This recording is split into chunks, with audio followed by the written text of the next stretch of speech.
Okay, I know many people don't particularly care for this exact angle, as evident by this poll I did not that long ago, but I'll still occasionally bring back this angle for more in-depth videos like the Survivor video I did not that long ago, and for more casual videos like this. Which is a perfect segue to the fact that this is the Q&A I promised when we reached 3,000 subscribers.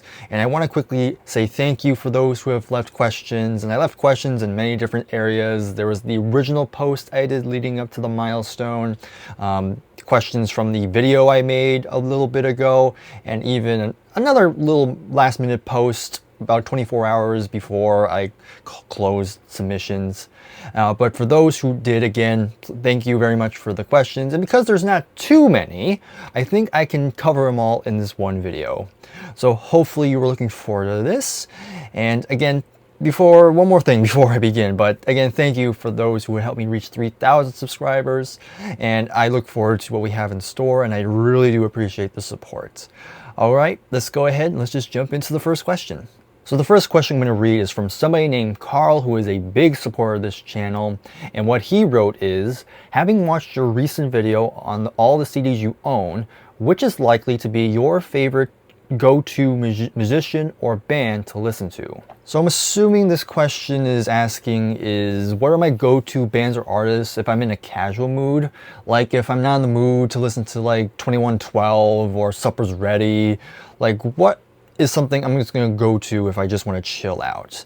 And aside from Queen, which I mean that should go without saying, but besides them, I would say mainly a lot of AOR bands or some chill sort of pop music. You know, in terms of bands, I'd say like in recent time definitely Survivor, but also Journey, Foreigner for one. And then for pop, I guess Phil Collins is a big one. That's probably my number one, honestly. But again, stuff on that line, just stuff that's kind of chill. And funny enough, I actually do have a playlist on my Apple Music account just labeled casual playlist, and if I remember, I'll put like a little video of me scrolling through. It's a big playlist with a lot of different types of songs, but that's usually where I go to if I just want to listen to music and not be too challenged by it. But hopefully that answers the question. Enough Said asks, do you find that you prefer specific types of music by seasons? I can't listen to grunge in the summer. I mostly listen to synthwave and pop. So this is an interesting question. I never actually considered this sort of idea before. I guess in terms of season, like maybe if I'm going to keep it like very surface level, obviously in summer, I might listen to more Beach Boys or, you know, songs that have a summery feel to it. And of course in the winter, you know, I listen to like more wintertime songs or Christmas stuff.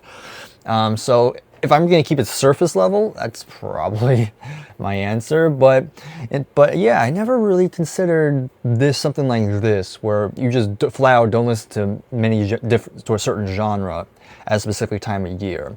In that case, I guess I would say no. I tend to listen to whatever comes to mind in the moment. But who knows? Maybe I should start considering it moving forward. But I'll keep tabs on that one. Now this next question was asked by one of my good friends, and that's Jason the Millennial, and the question he asks is, what kind of reactions do you get out of family and friends when you tell them how many albums you own? Okay, this might be a little bit of a lackluster answer, and keep in mind this is from my perspective. I could be totally wrong, but this is what I usually tend to get.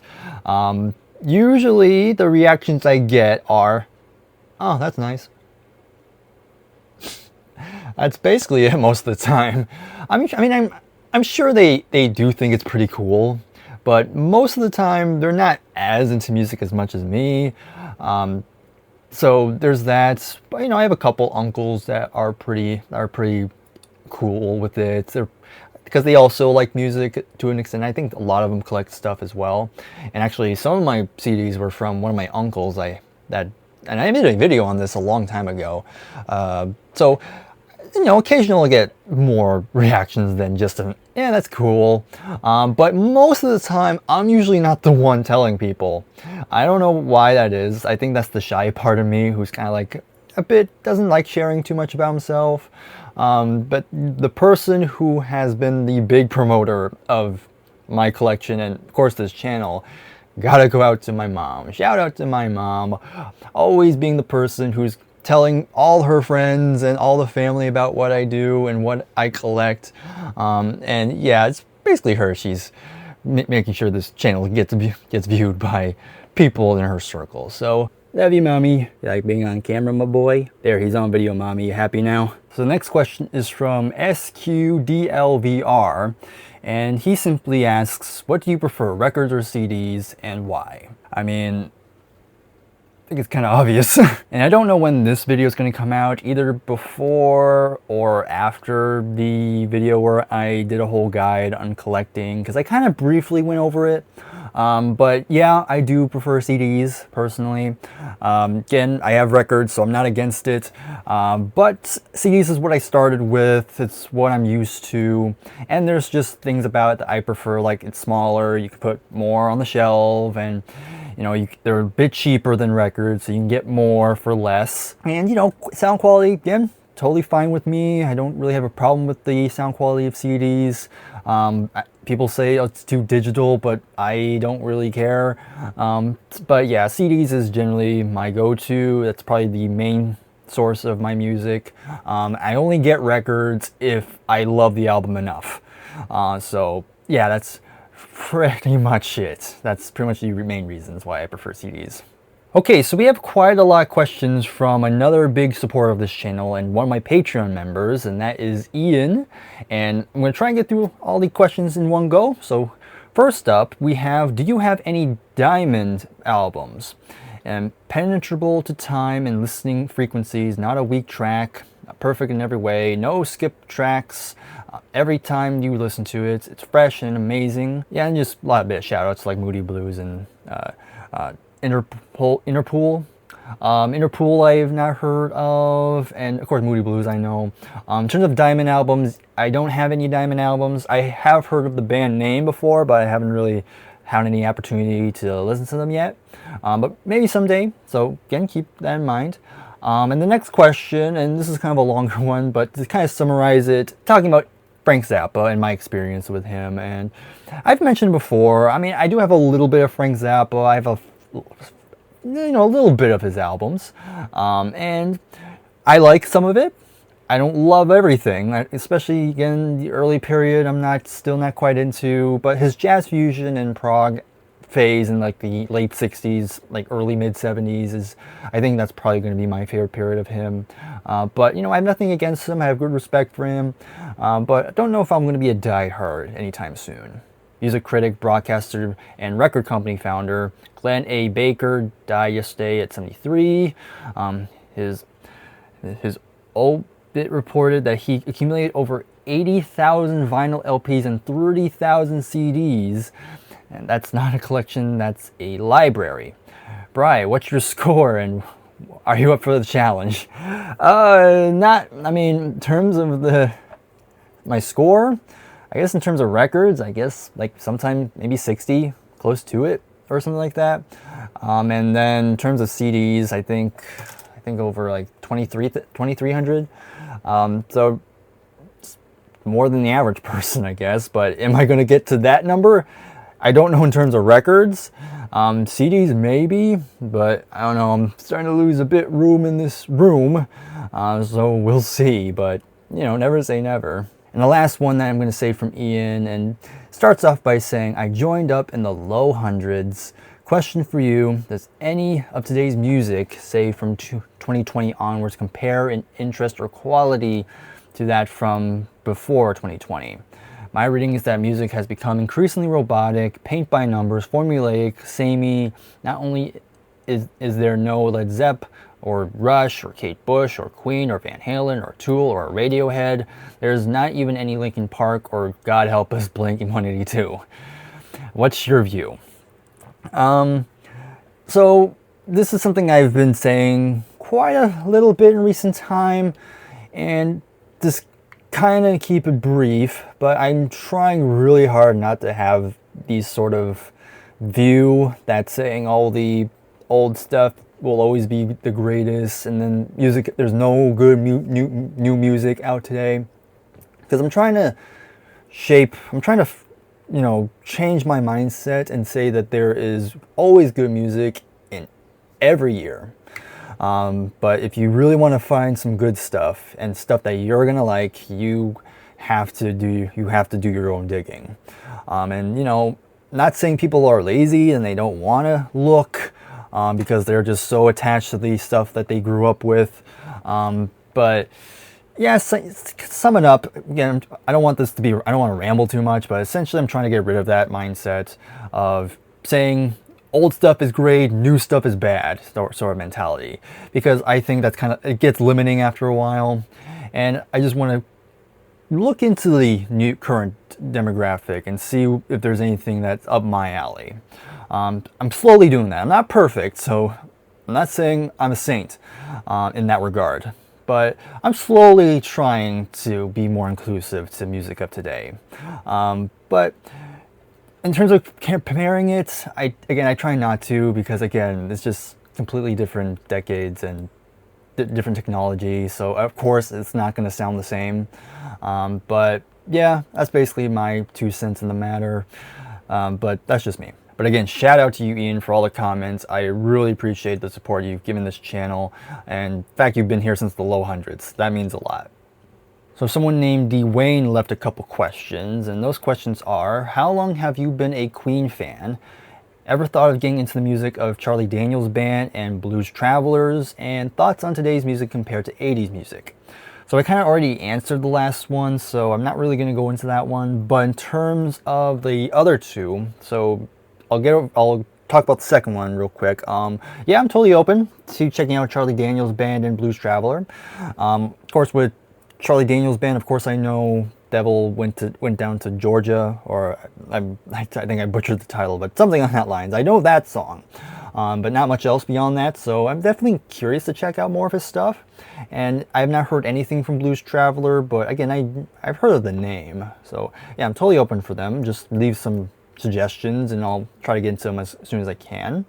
And in terms of how long I've been a Queen fan, I've been a Queen fan probably, I guess at this point, probably 11, 12 years, because I think it was 14 or 15 when I got into Queen, and I'm 26 currently. So yeah, roughly 11, 12 years I've been a fan. So it's been a bit since I got into the band, and never looked back ever since. And another question we have is from Raul, who's another big supporter of this channel. And the question he asked was, if you were stuck on a desert island for 10 years and you can only bring 10 studio albums with you, which 10 would you bring? This is not your top 10 favorite albums, rather it's 10 albums that you could listen to over and over again and not get bored of it. Alright, so I feel like every music channel gets asked this question. What album are you going to bring on a desert island? So I'm trying to go to the top of my head. So, okay, so obviously I'm going to go with Hounds of Love by Kate Bush. Have to bring that one. I'll go with Prince, Purple Rain. I'll be happy with that one. Abbey Road by the Beatles. Machine Head by Deep Purple. Pet Sounds by the Beach Boys. Almost forgot that one. The Stranger by Billy Joel, Hunky Dory by David Bowie, Grand Illusion from Styx, Escape from Journey, and the last one, I guess I'll have to go with Jazz from Queen. And that might be a surprise. I mean, for one, of course I had to put a Queen album on here, but I feel like Jazz is going to be that album where I feel like I'm never going to get tired of, because even though it's not my favorite album from them, I definitely think there's more songs on the album where I feel like I would never get tired of. I mean, granted, I never get tired of Queen in general, but I feel like that album in particular I can just bring onto a desert island, and I feel like it would suit the vibe. So there you go, those are my 10, and I'm gonna stick with those, because if I dwell on it anymore, I feel like I am gonna be here for another half hour. So Raul, hopefully you're satisfied with that answer. And the next question we have is from Gary Pike, and what he wrote is, congratulations, Bryer, thank you very much. My question is, are you a movie buff at all, and do you collect DVDs or Blu-rays? Maybe just music videos? Today I found at a thrift store a Deep Purple live I'm going to butcher that name, but it's basically a live concert. So yeah, thank you, Gary, for the question. And it's kind of ironic I read this because, you know, I went to college for film production. That was my major. So you would think I would be a big movie person. Sadly, no. Now, it's not saying I don't watch movies. I do have my favorites. You know, my favorite movie of all time is Psycho, you know. But in terms of collecting movies, obviously not nearly as much as music. I have a couple like movies on DVD and a couple on Blu-ray, but generally most of the time, most of my favorite movies tend to be animated. I feel like in a different universe, if I knew how to draw, I mean, I could have been an animator, maybe. And in terms of my DVD collection is 90% consists of Thomas the Tank Engine. So in terms of collecting that sort of thing, not so much. I mean, and also I have a couple like music related stuff on the shelf. Like I know I have a couple Queen live stuff. Of course I have the movie Bohemian Rhapsody there on the background, and I have this little documentary on Who's Next from the series Classic Albums, which I have as well. That's usually it in terms of the music stuff. Maybe I'll get more, but I'm not sure as of now. I don't know if I have the space for that. But yeah, I mean, I would like to watch more movies, but I just don't have the time right now. You know, I have this channel, work, and by the time I do have time to myself, I'm usually too tired. And if I put on a movie, there's a chance I might fall asleep. So yeah, I mean, again, maybe someday I'll be able to get caught up on movies I've missed. But right now, that's not my main priority. But still, very interesting question. And let's stick with the movie theme. We have a question from my good friend Adam from What the Gym. And he asks, what's your favorite Disney movie, including Pixar? So I'm going to go a little above and beyond. I'm going to give you two answers. One, if we're talking strictly Disney, and I'll talk a Pixar. I know they're usually seen as the same thing at these days, but they are technically separate companies, so I'll give you two. In terms of strictly Disney, my favorite Disney movie would probably be Hunchback of Notre Dame, probably because it's one of their darker films, and I think the music is spectacular, and the animation's great, of course. And like I said, there's the dark quality behind it, which I think I very much enjoy. One of the great villains in that film, and yeah, it's just a film I've always gone back to. That's like I think it's one of the most underrated ones of the Disney Renaissance, in my opinion. But yeah, love Hunchback of Notre Dame. In terms of Pixar, I think this always kind of been my favorite. If you would ask me when I was younger, I probably would have said Finding Nemo. But these days, I would go with Ratatouille. That's the one I'd probably watch over and over again. Never get tired of it. And I think story, if the main message is trying to tell, I think it's very resonates with me, given somebody who is into like art and stuff like that. So that movie, especially now, I have a good affinity for, like a good attachment to that film. But yeah, Ratatouille, I think in terms of animations, probably is my favorite animated movie of all time, if I remember correctly. But that's going to be my answer there. So thank you, Adam, for the question. So now we have a question from Spectrum Tube, and he asked, will you be buying the new remix of In a Glass House from Gentle Giant, and what is your favorite album from Gentle Giant? Very cool, we got a Gentle Giant question. I'm actually thinking of making a big video on them. Mainly, it'll probably be in the same style as the Survivor, but maybe I'll make some changes here and there, but we'll see, because I know those videos take a lot of time. So we'll see if I do that. But to the questions, in terms of the remix, I don't know. I usually don't buy remixes too often. The only remix I own is the Queen remixes that came out recently. But it's cool that In a Glass House is getting that treatment, because I think right now it's definitely, is my favorite, which is kind of kind of answers the next question about what's my favorite Gentle Giant album. But yeah, I feel like In a Glass House is the one I feel like that's probably my favorite. I would have to do, again, a deep dive on them if I ever do make that Gentle Giant video. Yeah, I'll re-listen to all the albums again, but in terms of what I remember, I think In a Glass House will be number 1. And I'll do you one better, and I'll also name the 2 more that I think would be up there as my favorite album. So this is my top 3. So In a Glass House, again, is number 1. And then probably number 2, I'll probably put Octopus. And maybe number 3, it's actually going to be a tough one, but I think right now, I think I'll have to say The Power and the Glory, right, as of now. So those are probably my top 3, but it's subject to change. This is just me on the cuff, so take this for a grain of salt, but I think now those are my 3. But still, very cool to get a Gentle Giant question here. Okay, I have 2 questions left, and I purposely saved them for last because I'll be honest, I was kind of looking forward to answering this one the most. So this is from someone known as the Ocean Stacker, and he wrote, if it's okay, I would like to ask 2 Thomas questions. Number 1, who's your favorite narrator of the show? And number 2, who's your favorite standard gauge and or narrow gauge engines? Gee, I wonder why he's asking me about Thomas the Tank Engine. But in all seriousness, it's cool that I got a couple of Thomas the Tank Engine questions, even though Thomas is not the main focus. I mean, that's debatable actually.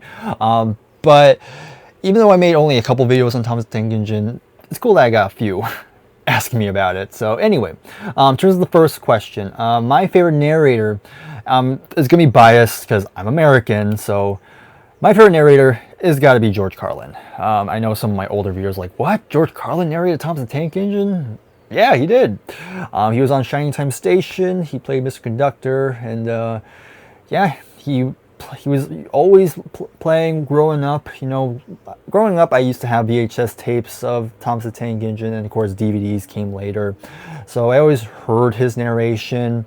And I don't know, to me, when I think of Thomas the Tank Engine, I generally think of George Carlin, but of course I also really enjoy Ringo Starr. You know, his work in the early seasons I think is very, very nice. And you know, I get he gets complained that he sounds a bit dull sometimes, but I don't know, I like the tone of his voice, so it doesn't really bother me. And I'll mention Alec Baldwin. I know he's kind of a polarizing one, because you know, some people like his narration, some people don't, but I also grew up listening to his tapes and DVDs during his run in Thomas the Tank Engine. Of course I saw him in Thomas and the Magic Railroad, so I always had that attachment to Alec Baldwin. And I also got to give respects to Michael Angelis, who was the longtime narrator in the UK. You know, he stuck around for a long time out of everybody, and I gotta give him respects. I remember hearing him for the first time on the New Friends with Thomas DVD and just being like, who is this guy? But over the years I've grown to really appreciate his work. So that's all I want to say about the narrators. Again, George Carlin, he's my number 1, he's my MVP. But to the second question, who's your favorite standard gauge and or narrow gauge? In terms of the standard gauge, and I think I mentioned this briefly, but it's got to be Henry.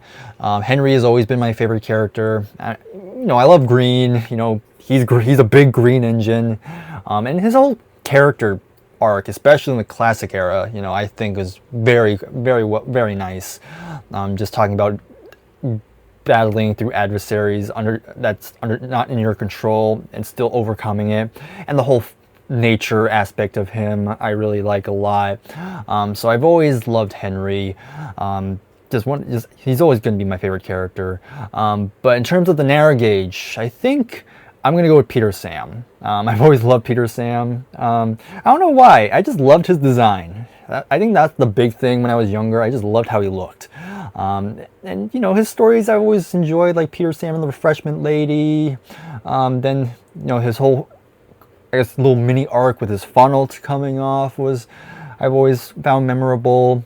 But Peter Sam, again, something about these green engines, man. These are the ones that I usually gravitate towards the most. So hopefully that answers the question. So Henry for standard gauge, Peter Sam for narrow gauge. So again, Ocean Stacker, thank you very much for the Thomas questions. I had fun answering those. Okay, so I think that's all of them. Hopefully I didn't miss any. And if I did, I very much apologize. I don't know how I missed it, but I'm pretty sure I'm good. But to all those who left questions, again, like I said in the beginning, I very much appreciate you taking the time to asking these questions. I had a lot of fun answering these. It's been a while since I did one. I can't remember the last time I did it, but it was a long time ago. So it was nice to do this again. And again, this is all meant to celebrate this channel reaching 3,000 subscribers, and gotta give it a But again, this whole thing was to celebrate this channel reaching 3,000 subscribers. And that could not be possible if it weren't for all of you.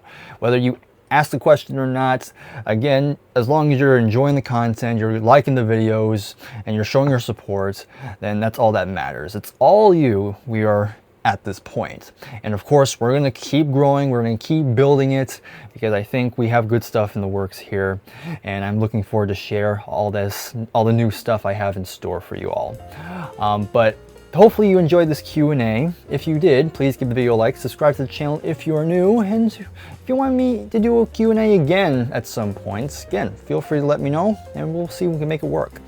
But we'll see you in the next video. Take care, and goodbye for now.